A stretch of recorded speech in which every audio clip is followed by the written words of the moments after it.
Welcome to the Moments That Matter podcast. I am your host, Laura Escamilla. And I am your co-host, Isaac Escamilla. So in the last episode, we talked about student loans and Parent Plus loans and how borrowing often fills the remaining gap of financial aid once it's applied. So today we're going to shift our borrowing position a little. We're talking about scholarships and merit aid because scholarships are not just awards. They're one of the few affordability tools families can actively influence before enrollment decisions are even made. And understanding how they work changes how families prepare. So first, let's discuss merit aid versus need-based aid. Both these terms get mixed up a little. Need-based aid is calculated primarily through FAFSA and income metrics. It responds to your financial picture. Merit aid, though, is awarded based on academic performance. Test scores where applicable, institutional priorities, and the overall strength of a student's profile. So when a student is applying for admissions, they're looking at their total application, sometimes everything they submit, and they determine if they want to provide merit aid. So here's what most families miss in this. So a significant portion of scholarship money doesn't come from outside organizations. It comes directly from the colleges and universities in the form of institutional merit aid. So this, again, like most things we've talked about, it's not random. It is a structured decision. Colleges use merit aid strategically to attract and retain the students they want. So that means families who understand the structure can position for it.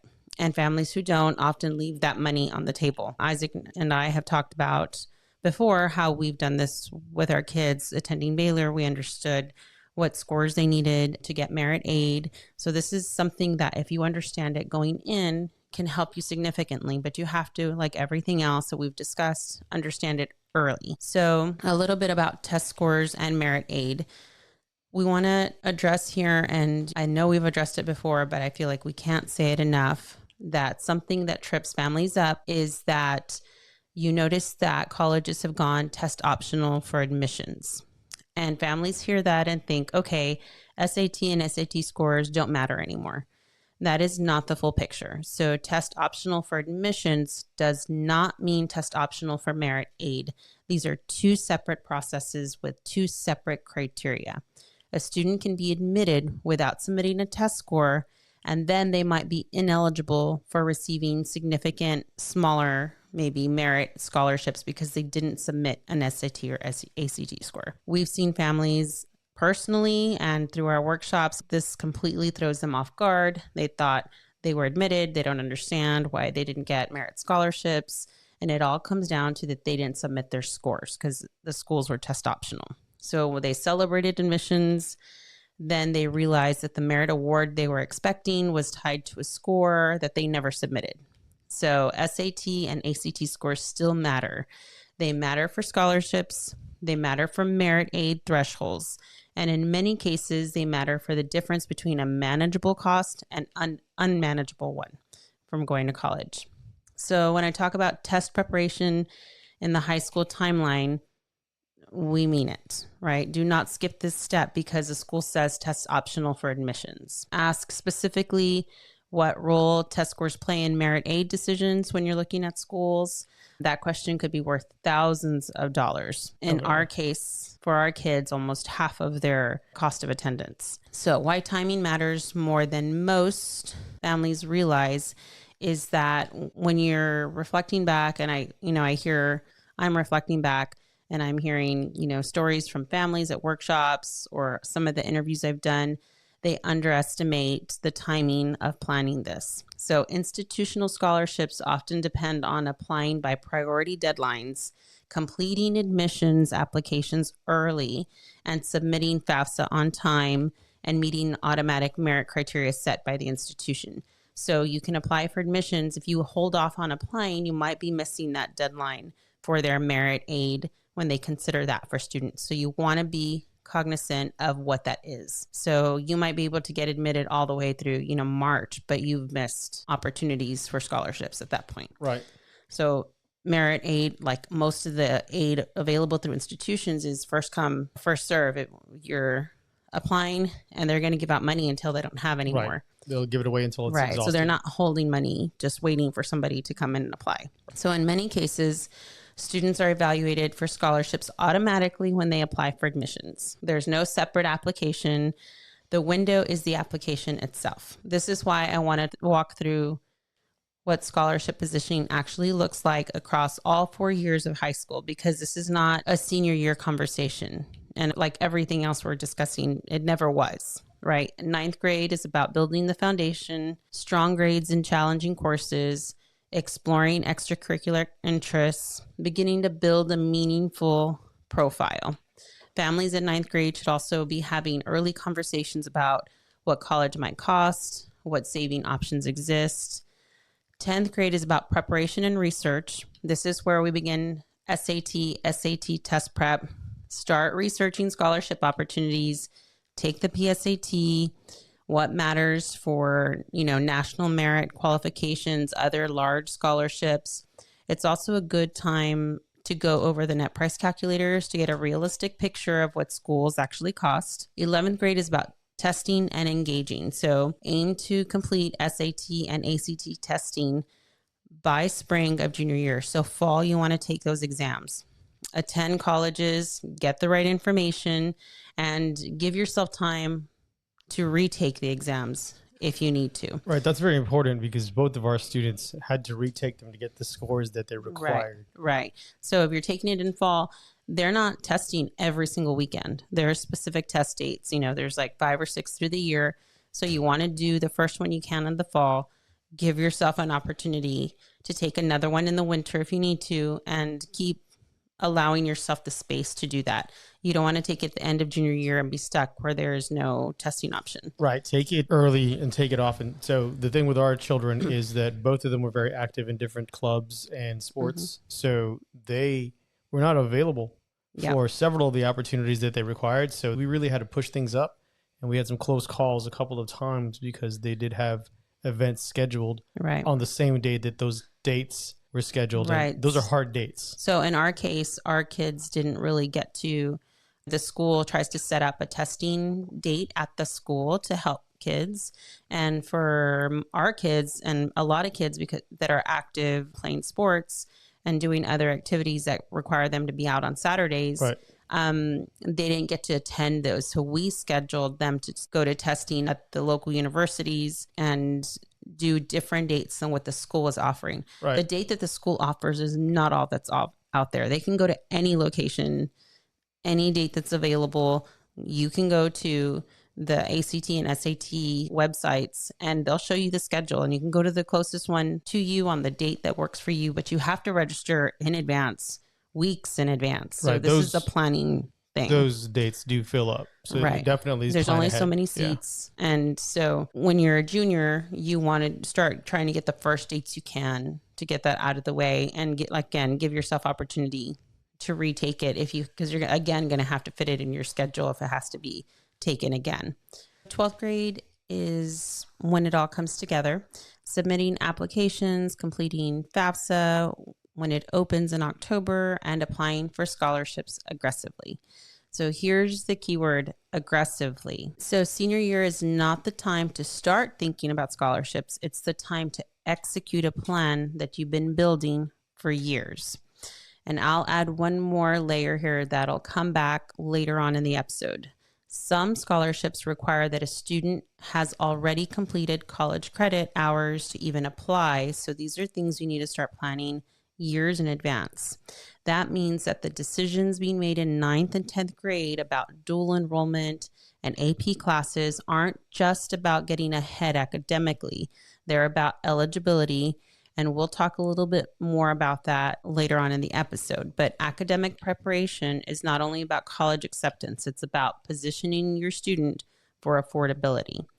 So let me connect this directly to what we talked about in episode 5. So if a student has an $8,000 gap after tuition assistance and aid and all the things that we're going to try to qualify for, and then they earn a $6,000 scholarship, that gap shrinks considerably.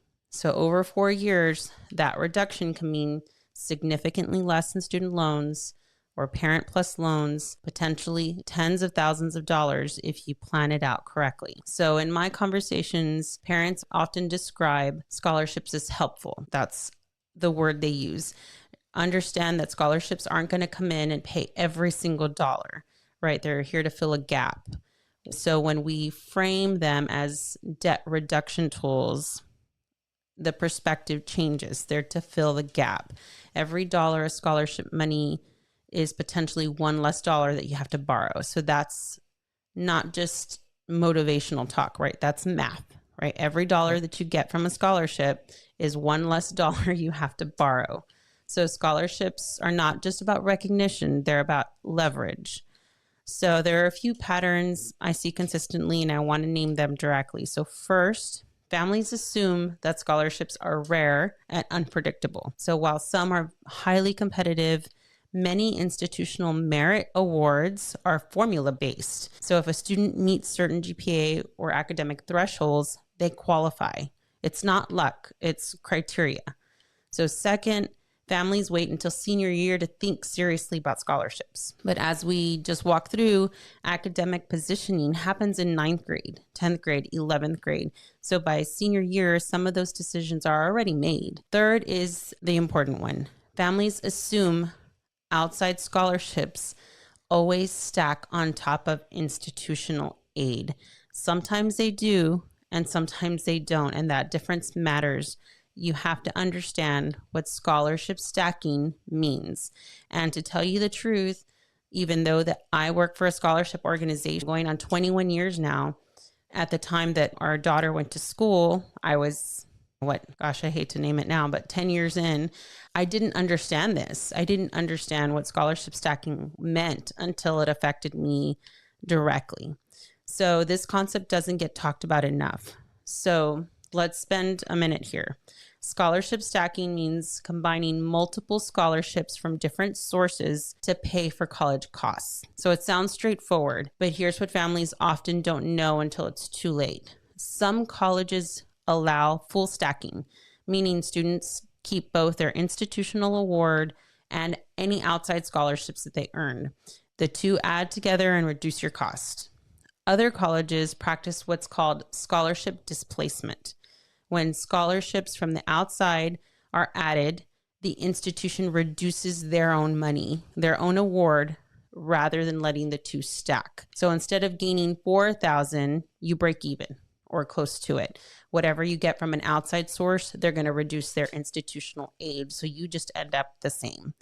So here's an example of how that plays out. A student earns a $10,000 university scholarship. Later on, they earn a $4,000 outside scholarship. At a school with displacement policies, the university will reduce their award to $6,000. So the net result is still 10. So not 14 like the family might think. They didn't gain anything by it. So some colleges are more favorable. Instead of reducing institutional aid, they'll reduce loans. A lot of state schools go for the loans first. They reduce the loan options or work study or other types of things instead of grants. But you have to know that from the school. Right. Policies vary widely.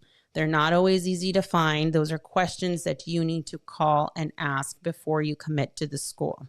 So here's something important that often gets overlooked in this conversation. Not all outside scholarships are subject to displacement in the same way. So many smaller, local, one-time scholarships, community organizations, civic clubs, faith-based community organizations, local businesses that send funds directly to the student rather than to the school. In those cases, the stacking question doesn't matter because the organization is going to give their small $500 scholarship, write a check to the student. The student doesn't have to send that to the school.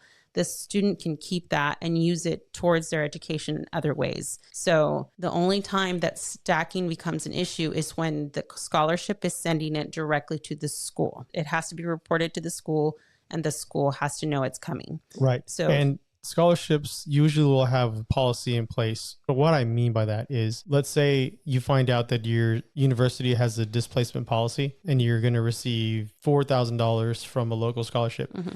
You really can't ask that scholarship to give you the money directly because of a displacement policy at the university. They are usually set in stone, the rules that they have for their own scholarship disbursement. Right. They probably have a board. They probably have rules in place, and it's not something they can just change on the fly for individual students. Right. And that's how our organization is. We send the funds to the school for the purposes is that we want to make sure that it's being used towards tuition. Right. That is the way we do that. And we are giving out a little bit larger scholarships and in a large dollar amount. So we're not just a small local organization. Right. So where we're talking here, we're talking about like, the Kiwanis Club and your church where they're giving out smaller awards like $500. For example, our daughter received a scholarship from her elementary school. That's right. Right. A small scholarship, but 500 here, 500 there, they add up, right? $1,000. Every dollar counts. So they can cover textbooks, they can cover fees, transportation, everyday costs, the cost to starting college. So every dollar does matter. So, understand that from applying to the scholarships. I'm not saying not to apply to scholarships that send the aid to the school, because if it's a case where you're going to a school and they didn't offer you any merit aid, that money matters, right? That's going to get applied.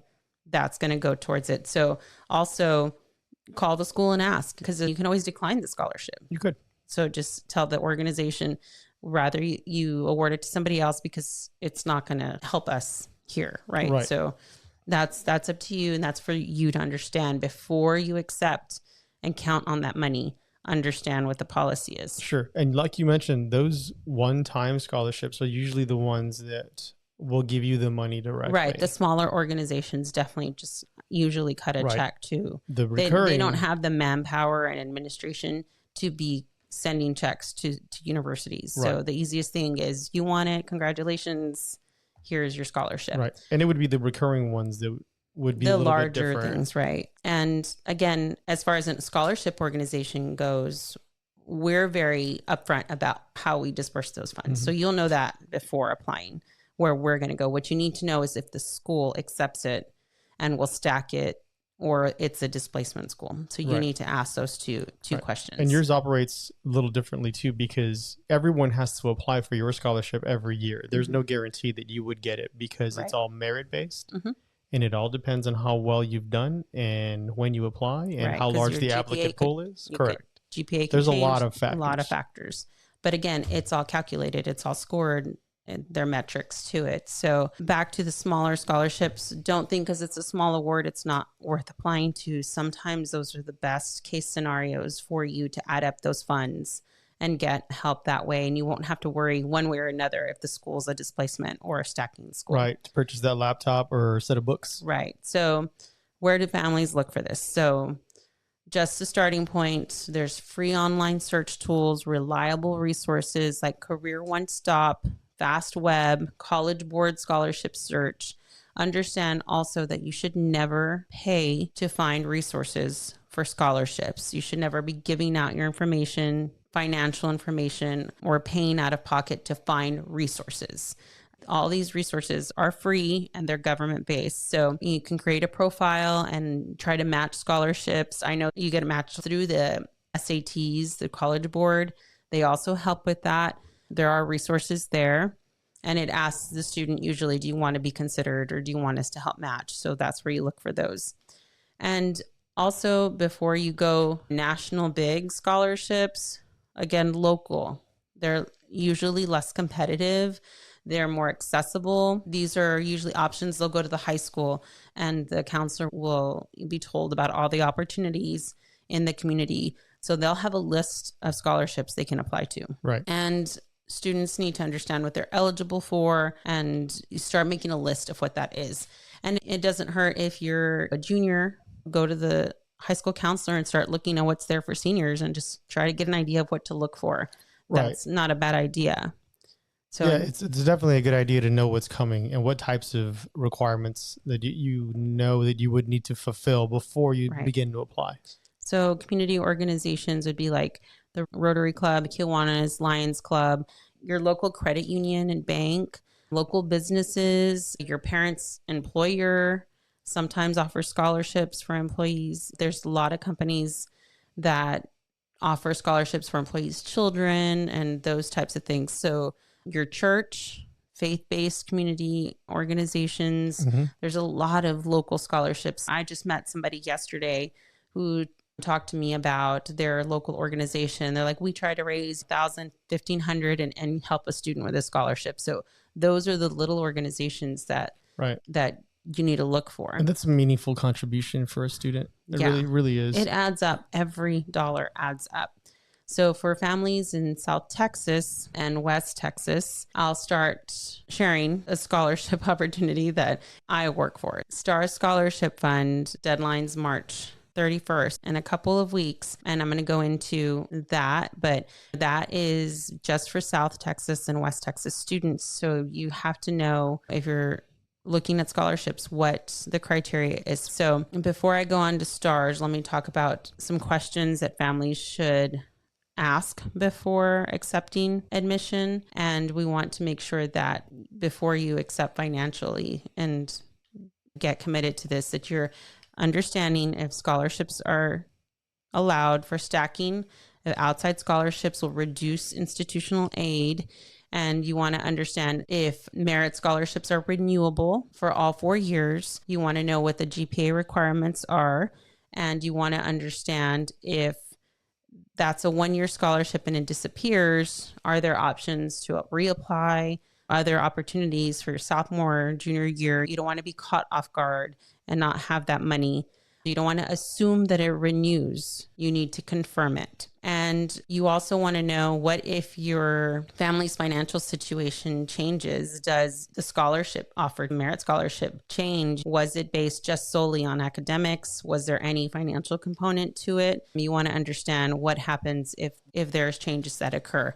Is it just clear cut? Keep making this GPA, keep being full time, and you're going to get the scholarship from there. Right. So you need to keep those answers in writing on your spreadsheet that we've been building. Beyond those 3 things, other questions that could come up, like, what are the automatic merit thresholds at the institution? Again, we knew going to Baylor what our kids needed to get specific scholarships. So you can look those up on website. What GPA? What's the test score? What's the criteria? Are those scholarships renewable? These are things you can find in advance to applying. What are the priority deadlines? Do you have to be admitted to the school before you're considered for the scholarship? That's an important one. Right. And we know that UTRGV does that, right? You have to be admitted before they consider you for merit aid. So also, is that a different deadline? Is admissions deadline and the scholarship deadline different? And again, test scores. Do I need to send the test scores? And you kind of start shifting your mindset of planning for scholarships and doing all of this ahead of time. So in my research, families often realize late in the process that academic performance directly influenced affordability, right? Not just admissions. So parents reflected that they would have approached their course rigor differently. They would have had different GPA conversations or ranking conversations, even selected campuses differently if they understood that if they had gone to this campus, this school would have offered them this type of scholarship, this school offered this type. So these are things that if you understand ahead of time and have awareness for it, you're not going to miss things, right? And this is why we're doing this, because I'm trying to reflect on the things that everybody has told me when I've interviewed them on what they wish they knew ahead of time. Yes. So with that said, I am the executive director for STARS Scholarship Fund. And one of the biggest things that I've talked about earlier in the episode that I've been alluding to is that one of our major criteria for our scholarship is that the student have 12 college hours completed before they apply for the scholarship. So those are 4 dual classes or 4 AP classes. They would have had those hours taken before senior year. So that's a planning tool, something you would have had to plan sophomore, junior year to know that. And we're not the only organization like that, right? So you have to understand what the criteria is in advance so that you can make sure you're set up for it. Because there's nothing harder for me than going to a college fair and talking to a senior, and I'm asking them, do you have any college hours? And like, no, I didn't take any. And it's like, okay, there's a whole different discussion, right? So I want to make the connection. This is coming from real world experience and my actual experience out there with students. So a little bit about Star Scholarship Fund. We've dispersed over $42 million in scholarships to over 20,000 students since 2002. So for us, 58% of our recipients are first-generation college students. This fund was built for our community, for South Texas, for West Texas, 30 counties in the state, students of any gender, any ethnicity, any age, any religion, any background, any level of higher education. If a student is in college, they can apply for our scholarship, meaning you don't have to be a high school senior. So when I'm saying I talk to seniors differently if they don't have that hours, usually what I tell them is, if you don't have the hours this year, keep our information. Once you get into college and you've completed those hours, then you can look at us again next year. Right. Our scholarship cycle opens January 1st every single year, and it deadlines March 31st every single year, unless it falls on a weekend. We'll shift it. We cover all the way from associates through doctoral degrees. So you have to look at scholarships also that will help you later in life, because that's really rare in our case, that we're one of the few scholarship organizations that helps graduate students. So these are things that you want to keep, in the back pocket, in the back of your mind. You can go to our website, startscholarship.org, and get the full criteria. But the biggest thing is, the biggest obstacle for seniors is having those 12 college hours. Right. Also, a 2.7 GPA in those college hours. So if you're the parent of a 9th or 10th grader, hear this clearly. The decisions that your children are making now about dual enrollment and AP courses could determine whether you're eligible to apply for scholarships like STARS later. So that's not a small thing. That's a direct connection between academics and applying to scholarships. So years from now, if you have a freshman, 4 years later, you don't want to do the what ifs, right? You want to prepare. Right. So that's exactly what we're talking about, planning early. It's not abstract. For us, current eligibility means that you're a resident of one of the 30 counties that we serve. Again, that 2.7 GPA, be enrolled when you go to college in an accredited institution, be an undergrad, graduate, or doctoral student. And our application process is pretty straightforward. We ask for a college transcript, the FAFSA submission summary that we've been talking about. We also look at it and do a personal statement. The online application takes about 20 minutes. It's all online. The transcript gets sent separately, but everything can be done. And usually we announce our students, our recipients, in July, and we send funds after we have verified enrollment with the school in the fall and spring. And how far along is that in the semester? So that is 12 days, the census deadline. We don't send funds before the student gets that bill. So that's an important distinction for us. So typically what happens is that if the parent or student pays or gets a loan, our scholarship will go back and repay that loan, or the funds will be given to the student. We do that personally because over 22 years that we've been in existence, we've felt that that is the best way to ensure that our funds are going to help the student at the school. Yeah. Also, what happens at schools, not that it happens all the time, just what happens is if a student enrolls full time, they get full aid. And if they drop a class a week or two in, they get reimbursed their funds. We don't want to give funds and then they drop a class and get the money refunded to them. So at the 12th day, the census deadline, that's the last day a student can drop and get 100% of their money back. So from there, that's where we check them. And that's when we send the funds. And that is the same every semester. And we check enrollment and GPA each semester. So if you meet criteria, again, it is quantifiable. It is everything you enter into that application. That's what we score. So it's not subjective. We're not picking students randomly because we like their name or we like where they went to school. It is a scoring system. It is very strategic. So scholarships, again, do not operate in isolation.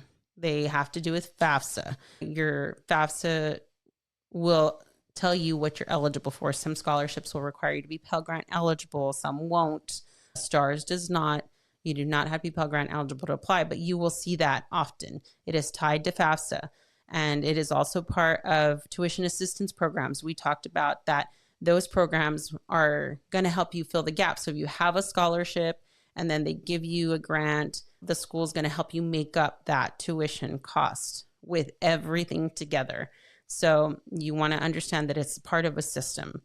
All the pieces will connect, and we want to figure out how to make that gap as small as possible. So it's not just about getting the student in. It's about trying to figure out strategically how to pay for this. So in the next episode, we're going to talk about something that families rarely talk about, and it's not tuition.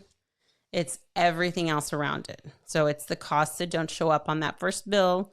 It's the expenses that catch families off guard, the financial blind spots that kind of derail a plan mid-semester financially. And that is the unexpected costs that come along with college.